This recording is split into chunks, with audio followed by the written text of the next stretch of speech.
I'm Deboki and this is Okie Dokie Boki, and today I'm going to be doing a library check-in where I basically just talk about all the books that I've gotten from the library.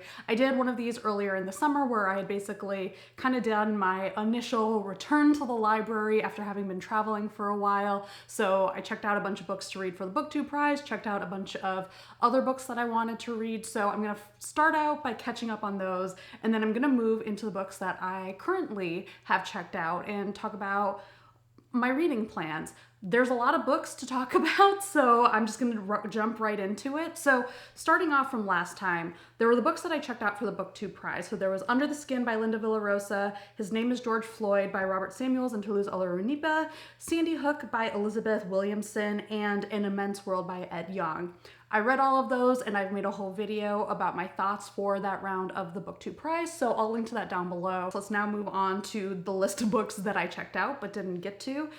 There was Yes, No by Esther Yee, Tomorrow and Tomorrow and Tomorrow by Gabrielle Zevin, and Stories of Your Life by Ted Chiang. There wasn't any particular reason that I didn't get to these. I was just kind of consumed with finishing up the reading for the BookTube prize, doing some other reading, so they just didn't happen this time. But I think these are all books that I'm going to return to in the future, check out at a future date, and finish because they all sound really intriguing. Then we have books that I did read, or at least one of them I started and I did not finish, and that was Yellowface by R.F. Kuang. This is a super hyped book. If you've been on BookTube, Book Talk, Book Anything, you've heard about Yellowface, I assume.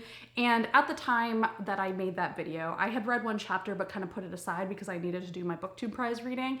And one of the things I had said is that the first chapter did really draw me in. It got me intrigued. It moved really fast. There's just like a lot going on. It seemed weird. I was excited for it.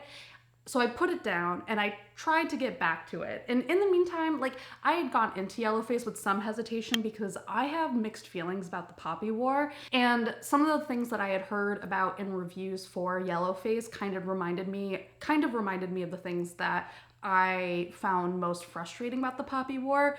And so I think that sort of like colored my view of the book overall and kind of made it hard for me to get back into. So I picked up the book again later and I tried to start reading the second chapter, and I felt like I had lost like all of that momentum, inertia, whatever that I had had from the first chapter, and just like immediately found it like such a slog, which was a weird thing. Like, it was such a weird thing to go from feeling like that first chapter that I had read a few weeks before was like so exciting, so enthralling, totally got me invested in wanting to keep with the book, and felt like if I kept reading it, I was gonna read it all in one night. And then going to the second chapter and feeling like all of that had been lost and feeling like I'm not excited about this book. And so I don't know if that's because of the writing. There was like this weird thing where I realized like there aren't that many scenes in the chapter. Like, we're getting kind of like a few sentences of scene and then like a lot of just like really bland narration telling us that things are happening but not actually scenes. I don't know if that makes sense, but there's something about that kind of cut off my interest. And then I think sort of like these external things that I had been thinking about from hearing people's thoughts about the book, which, you know, range from positive to negative. It just got me into a place where I felt like I couldn't read the book with a lot of generosity at that time. Like, I was just gonna be reading it with the mindset of picking on it, and I don't really like to do that unless like there's something exciting to pick on, and it just wasn't feeling like that. So that's a lot of words to say that I decided to DNF it, but I might come back to it in the future if I feel like I'm in more of a place where I can read it with some curiosity about what Kuang is doing with everything, and, I don't know, finding something that is thrilling about the book beyond just it being a super hyped book that everyone is talking about, and also like a super polarizing book. And then to wrap up, the one other book that I did actually read from the last library check-in was Solomon's Crown by Natasha Siegel, and this is a historical romance that's a take on King Philip of France and King Richard of England, and kind of like imagines that they're in love, but obviously then having to deal with the very complicated political and social reality of being in love as two medieval kings. I think this book has beautiful writing. I think it does a really good job, especially with using that beautiful writing to build out the setting and to build out this tension of like King Philip's specific sense of duty to France and sense of politics that he has, that he's like navigating. Like, there is a lot in there that I really loved. But honestly, I finished reading this book like towards the end of June, and when I was working on filming this video and kind of gathering my thoughts, I realized that I did not remember a lot of this book. Like, I remember that the writing was beautiful. I don't remember a lot of what happened in the story. There's just not a lot of this book that has stuck with me. If it weren't for the fact that I'm like working on being better about keeping a reading journal and keeping thoughts in the moment as I'm reading books and also like right after I finish them, like if it weren't for that, I don't think I would really have anything to say for this book overall. And I think that's because like while the premise of this book feels very epic, it's about these two very real epic figures of history. The book itself feels very narrow in scope and in like what it actually wants to be about. And I'm trying to avoid like projecting too much of my own expectations. Like it's not like this book necessarily promised me like that it was going to be an epic book, especially when you pick it up and you realize it's not the size of like a Game of Thrones or something. Like I feel like you should know that it's not going to be epic medieval courtly romance or anything like that. So I'm trying to avoid being like, this is what the book should have been. But at the same time, there was something off about the fact that the book was situated around a really, really like, I don't know, grand set of characters and a grand set of history, like historical facts, like in setting, like all of that was there and was meant to be grand in some ways, or at least to me, many centuries later, it feels like it's supposed to be grand. And obviously when you are living in the moment, when you are living in a grand moment, you don't know that it's a grand moment. So maybe, again, I'm being unfair, but there's just something that did not come together for me with what I kind of expected for these characters and what I actually ended up getting on the page. And especially with regards to the conflicts that these characters are facing, like they are conflicts that have actual like geopolitical consequences. This is a romance with very high stakes. Like there are borders being decided, like actual real borders. There are histories being decided here. And so we know that theoretically there are these super high stakes, but I felt like the world around these characters and the politics that they're navigating was so small that it weirdly diminished how big those stakes are and made them feel like not that big of a deal, even though we're also being told that it's a big deal. Overall, I just had a hard time getting really invested in the conflict that is central to this book, that is central to why this romance is so hard for these characters to navigate and why they are making these decisions that are so important for them as individuals and also as two people who are in love with each other. It just didn't really come together and just like in the long run created a story that never really fully kind of embedded itself in me and in my memory. So that brings us up to the books that I currently have checked out from the library. I'm gonna start off with the books that I am going to get to, and then we'll get to the ones that I'm in the middle of reading, and then the ones that I have already read so you can hear my thoughts about those. So first up on my library TBR are the books that I have left for the BookTube prize. I am judging the final round. The great thing about doing the BookTube prize is that if you keep up with it over multiple rounds, it gets easier and easier because you've already read books in the previous rounds. And this is the thing I'm learning this year. Every year I'm like, how do people judge all of these rounds? And I'm like, right, because if you keep doing it, you don't have as much to read by the end. So I have Eating to Extinction, The World's Rarest Foods and Why We Need to Save Them by Dan Saladino, and then Paradise Falls, The True Story of an Environmental Catastrophe by Keith O'Brien. So I'll be reading these and talking about them when I do my BookTube prize final wrap up in like a month. So then outside of the BookTube prize, I have Christine Yu's Up to Speed, The Groundbreaking Science of Women Athletes. I'm talking about this first because I'm actually not gonna be reading the library copy. I'm probably gonna actually just buy it. I checked it out from the library because I wanted to vet it as a potential nonfiction book club read. So I guess this is technically a spoiler for those of you who do nonfiction book club with us because we moved our thing back, but whatever. Here's the spoiler. This is probably gonna be the book that we read for the next month. I kind of just wanted to vet it because I've been getting really a lot more interested in learning about the science around nutrition and sports physiology and all of that with women. And I had heard about this book, actually, Tobin Heath and Christine Press. I think they had interviewed someone who mentioned this book on their podcast during the Women's World Cup. So I just wanted to get a sense for what it is and kind of, I don't know, what its approach is overall, but also just kind of making sure that it's not turfy because that can happen a lot of times when we talk about data about women. Like I think there is a tendency to get very gross about trying to create space for understanding the lack of data about women, but also thinking that you need to be like very gross and exclusionary in how we go about that. So I don't know if this book is going to be entirely successful, but it does address that issue early on and is like kind of upfront about how it's using language in the book. So that's why I'm like basically wanted to check this out before I decided to pick it. Hopefully it lives up to that. We'll see. But I'm really curious about this because overall, this is just like an area I've been wanting to learn more about, and I think it'll be fun to talk about it with Nicole. So next up we have Only a Promise by Mary Ballow. My library has just like a shelf of romance novels, and I'm trying to kind of explore that shelf more because a lot of times I get kind of like, as a longtime romance reader, I have sort of been consumed into like my particular like niches, or I don't know, little trajectories of romance. I think you find your little area and it's easy to stay in there, and I just kind of want to branch out more a little bit. And I read one Mary Ballow book a long time ago, and I already forgot the name of it, but it was so good. It was really, really like different from well, in some ways it was really, really familiar because it was like a historical romance, has a lot of the familiar tropes, but it did things with it that was like very, very, very intriguing to me. So I was like, why not pick up another one of her books and see if I like it? So this was there. I'm gonna see if I like it. Then we've got Murder on the Orient Express by Agatha Christie. One of the things that always just happens on my library check-in videos is the Agatha Christie section, the book that I've picked out from their Agatha Christie collection, just to see if I will read it and probably will enjoy it. I think I've checked this out multiple times before and just haven't gotten around to it. The usual refrain, maybe this time I will get to it. And we'll see. Then next up is Siren Queen by Nhi Vo. I decided to pick this up actually after reading Nhi Vo do a blurb on another book that I've checked out that I will get to in a little bit. And I was just like, oh right, I have heard about Siren Queen.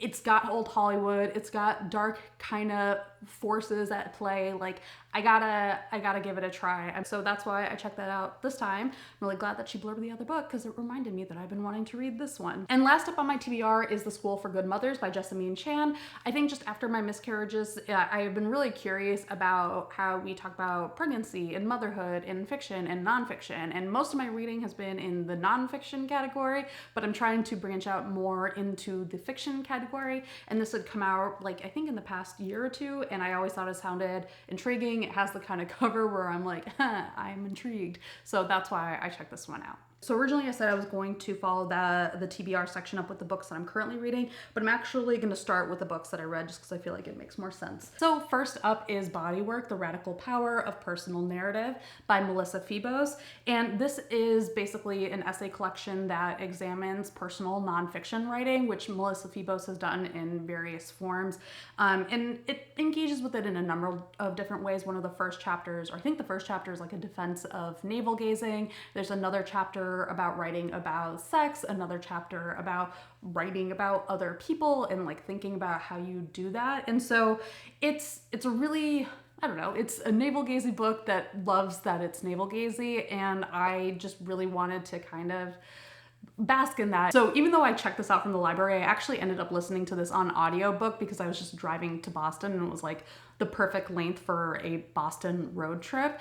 And she is a great narrator, and I think that her narration really complements her writing style, which is very just like upfront and honest. It feels like she is being very open with you, and I think especially for a book like this one where part of the point is to examine the examinations you're performing on yourself, on your experience, on other people's experiences, that kind of honesty is really valuable. I think it's really easy to tell what the opposite of that experience would be, right? Like, so I really appreciated the openness that she uses throughout this book, even at times where her openness is about discussing the ways that she has chosen to be closed in what she does, or the ways that she has re-examined and maybe come to a different side of openness on previous writings that she's done. The one thing I'll say about listening to this on audiobook is that I think this is also a book where it helps to have space to kind of think about what she's saying and to kind of interact with it. I feel like this is a great book for like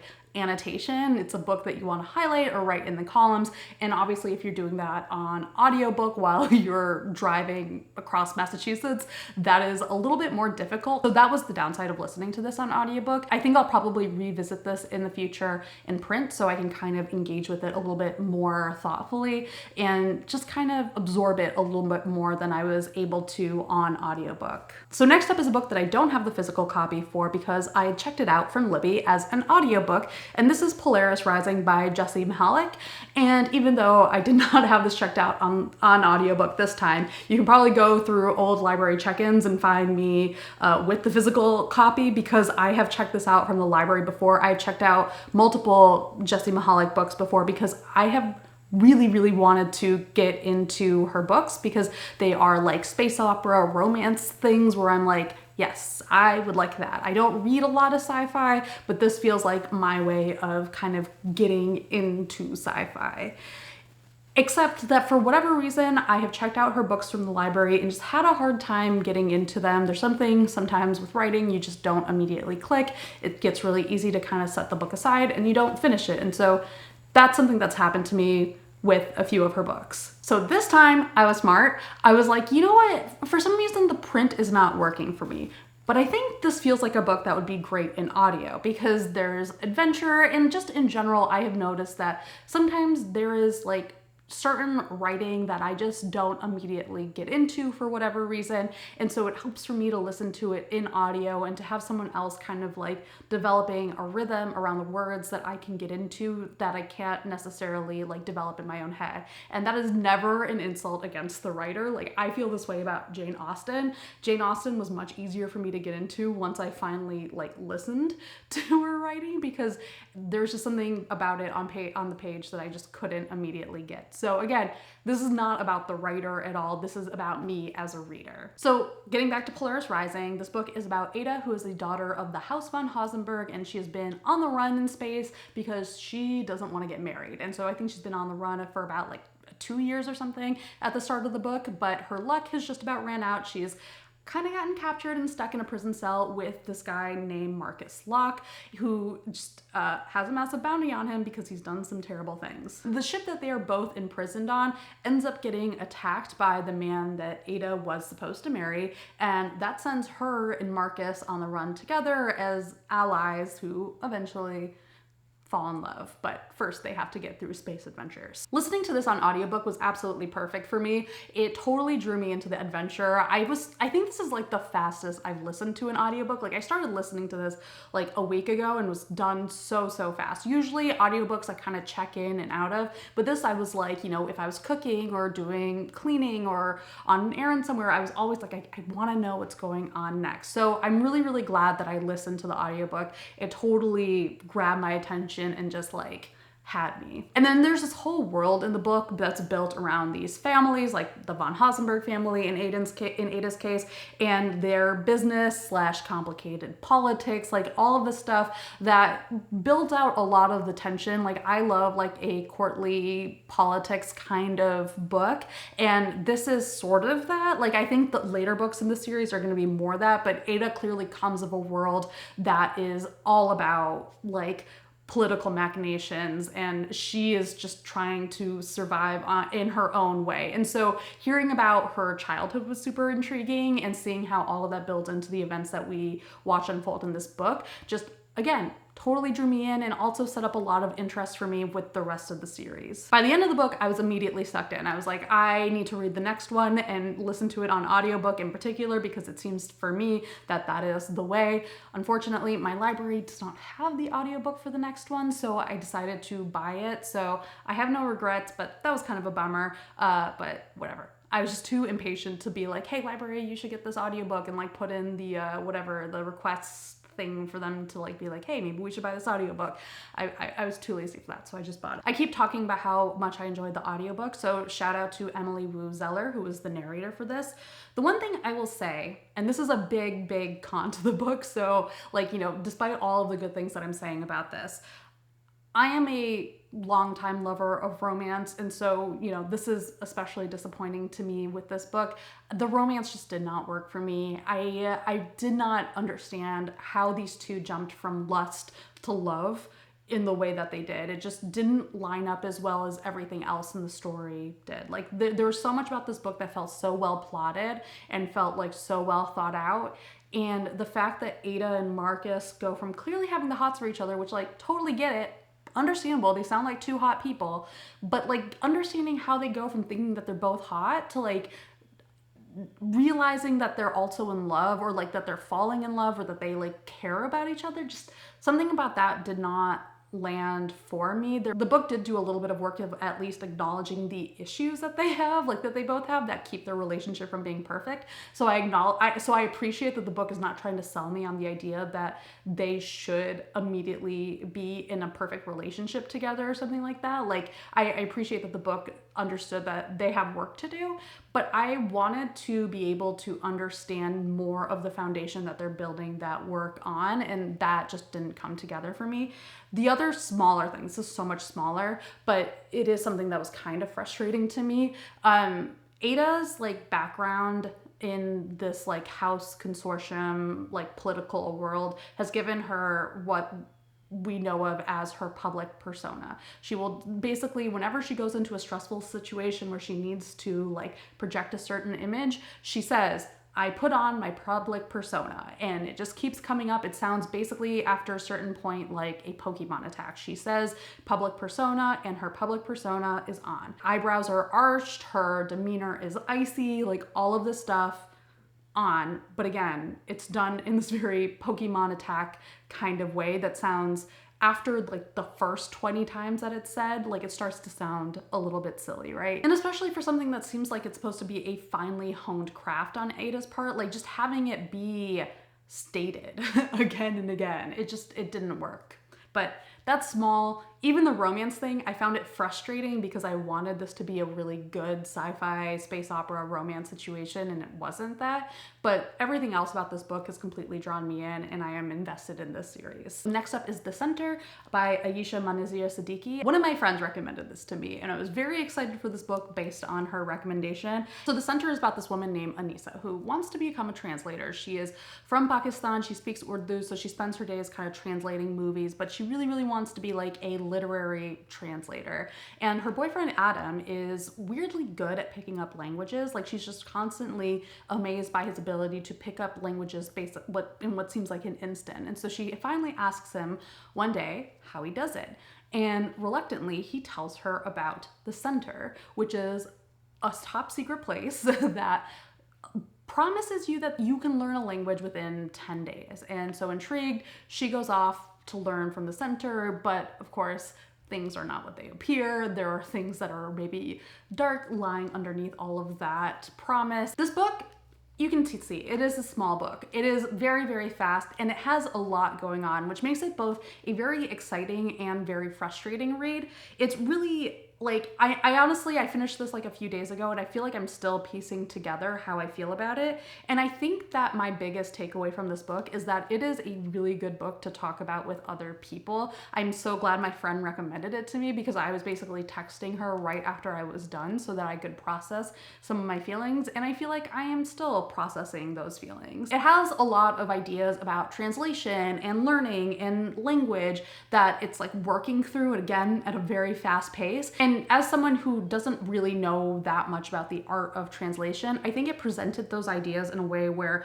I still felt like I could find myself and find a footing in them, even if I don't necessarily know that I have strong opinions about where the ideas the book has around translation are going. Like I felt like I could at least appreciate them and think about them, and it presented them well in that sense. But I also wanted more space to think about those ideas, particularly in the last third, where the revelation about how the Center works kind of dominates the conversation, and for good reason, but at the expense of like getting to fully sit with Anisa and everything that revelation has revealed to her, and also what she's coming to understand about herself and the work that she does. The book also reminded me of Hank Green's A Beautifully Foolish Endeavor, and especially of Altus, which delves into a lot of similar kind of concepts and thinking through what it would mean to be able to learn something instantaneously, and kind of the intersection of learning with empathy and understanding and technology, like all of that stuff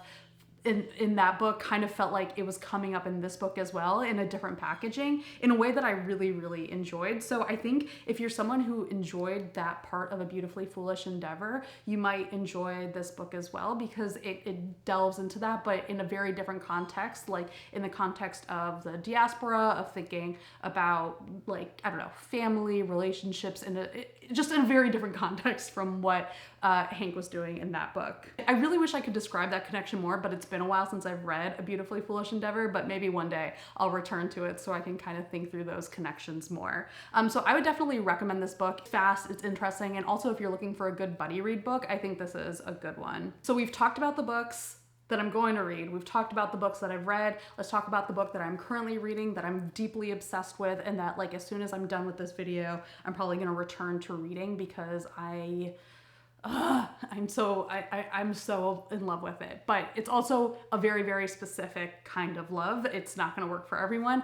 So this is Cassiel's Servant by Jacqueline Carey. This is, I think it's marked as like book 1.5 in her Cassiel's Dart trilogy. And the Cassiel's Dart trilogy is one of my favorite series. I absolutely love it. I have reread it multiple times, will reread it more multiple times in my life, because I have just always loved the world, and I have always loved in particular the narrator Phaedra and her voice, and just the way that everything, like, it's told in that story just like always sticks with me. I love that trilogy so much. I have also tried to read the other trilogies in that series. Like, I have read Imriel's trilogy. It took me a while.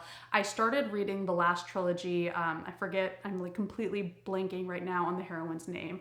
But I read the first one, and it just did not work for me the way that Cassiel's Dart did. But the fact that I don't like those other trilogies as much has never changed my feelings about the first trilogy. I just will always love it.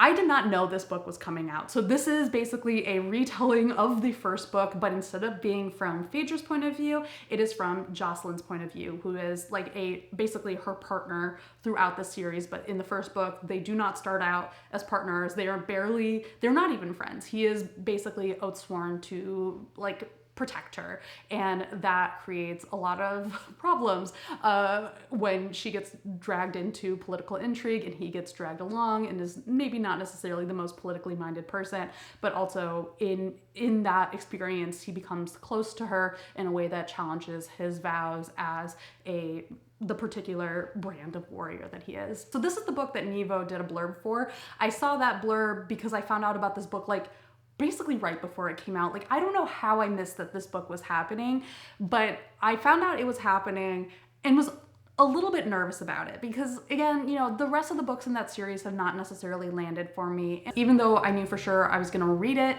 there's a question of like, do I need this book? Do I need to reread Cassiel's Dart from Jocelyn's point of view? Turns out the answer is yes. I mean, the thing that's interesting is that a lot of this book is word for word almost. Like the conversations, the dialogue, there are entire scenes that are straight out of Cassiel's Dart. So in a sense, I'm not getting anything new with a lot of this book. In another sense, that doesn't matter, because I was gonna reread Cassiel's Dart at some point anyway. So like, I have reread it so many times that getting a reread that is sort of just a twist on the original version and is from Jocelyn's point of view doesn't really matter to me. Like, I'm still gonna enjoy it because I love that story overall. So there's sort of like that factor baked in where, like, I think it was hard for me to hate this book because it was just gonna inherently retread something that I'm very happy to retread. Like, the worst thing you could say about it is that it doesn't do anything with the original, and I'm fine with that. With that said, I actually do really love getting to experience this story from the point of view of someone other than Phaedra, in part because it lets us see Phaedra from someone else's point of view. One of the things that was fun with Imriel's trilogy was getting to see Phaedra from outside her own mind. And with Imriel, though, that also becomes a little bit weird and complicated. And so there's an extent to which we can't like do that for a while, and when they finally are able to kind of be a family again, like it is really, really sweet, but like there is a need for it to be separate from Phaedra. This one, getting to see it from Jocelyn's point of view, who is, you know, her companion, the perfect companion, seeing it from his journey through coming from the Castling Brotherhood, seeing how he was trained in that, seeing like how he went from that into the Delany household and everything.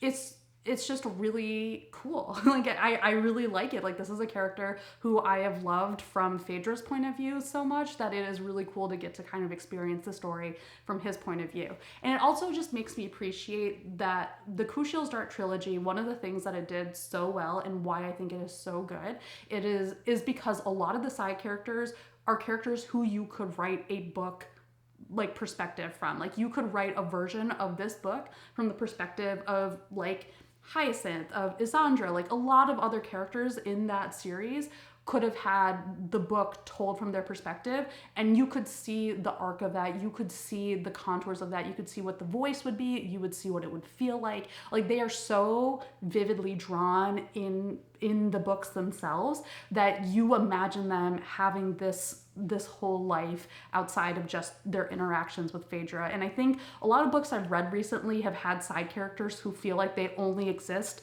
for the sake of the world that the author is building and not like they have their own lives. Like they feel like they only exist in the universe of that character. And so reading a book that reminds me of just how well drawn out these side characters are was just really nice. Because like Jocelyn is not the main character of Cassiel's Dark, but he's the main character of this story, and there's still something so fully realized in it that I love it. Like it would be so easy to ask what the point of this book is.